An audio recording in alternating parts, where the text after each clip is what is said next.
Hey, it's Open Those Real Thoughts. Today I'm going to be reviewing Gareth Evan's new film, The Raid 2 Berandal. For those of you that don't know who Gareth Evans is, he is a Welsh filmmaker and The Raid is an Indonesian film. And so this is the second installment to Gareth Evans' badass The Raid trilogy. And so we left off with the first one of Rama, played by Iko Uwais, who is a cop who tries to take down a whole tower block full of criminally insane criminals.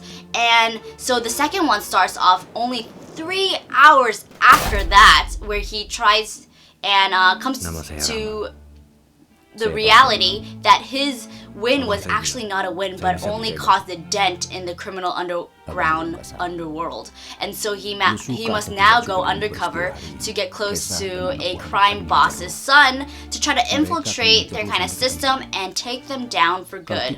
If you haven't seen the first film, The Raid Redemption, have no fear. All you really need to know is that Rama is a cop who is just trying to take down everyone in his way with his badass martial arts skills. And so when I first saw the first film, I was completely mind blown, completely insane.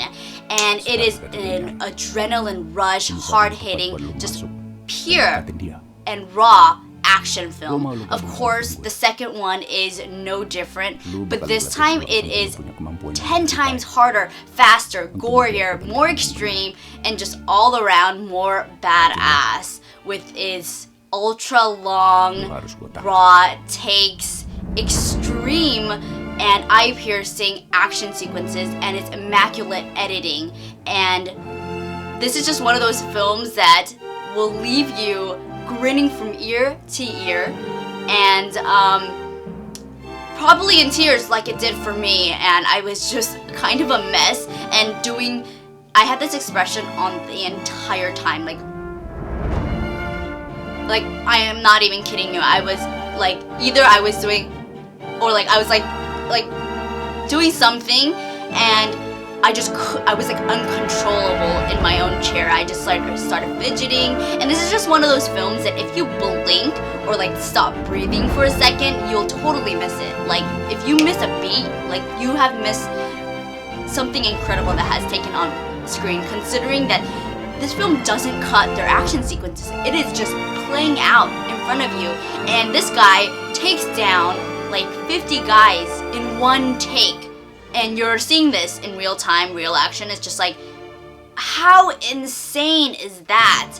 And I'm completely mind blown by this film and the kind of level that it really achieved. And yes, people have been saying that the story lacks because, yeah, it goes and relies on very conventional storytelling. What kind of story is this? You've heard this kind of story before where a guy goes undercover and he gets discovered and, so on and so forth. Like, it is pretty generic, but the action is so good that I am willing to excuse everything else, and I think everyone should too, considering that no other action film has reached this level of perfection.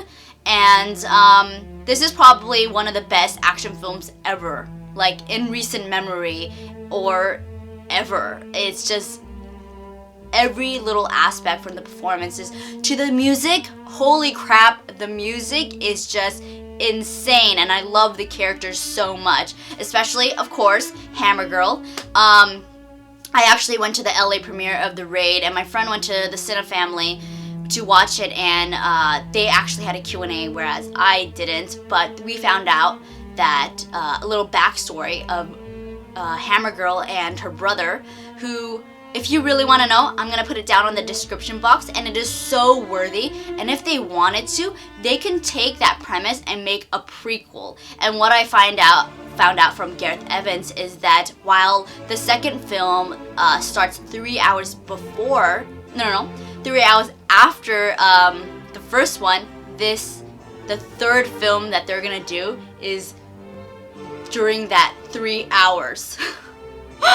That they don't show in between 1 and 2. And so I have no idea what to expect, because that really is extreme. I'm hoping that when it all comes out, I can watch it how it should have been watched.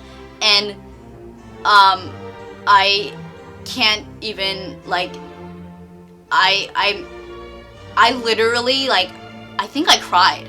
Like, I was watching it, and, like, a tear just rolled down my cheek because I was so happy. And I'm probably gonna watch this 5 more times, because to be and able to feel that level of happiness for 2 hours and a half, yes, 2 hours and a half. I think they might cut it down to a 2-hour film, but regardless, it's totally worth it. You don't even feel that it's that long. Like, sometimes you might, but overall, it's worth it. And of course, anything that makes me happy to that kind of extent, I'm willing to do it a couple more times over and over again until I feel so exhausted I don't want to feel happy anymore.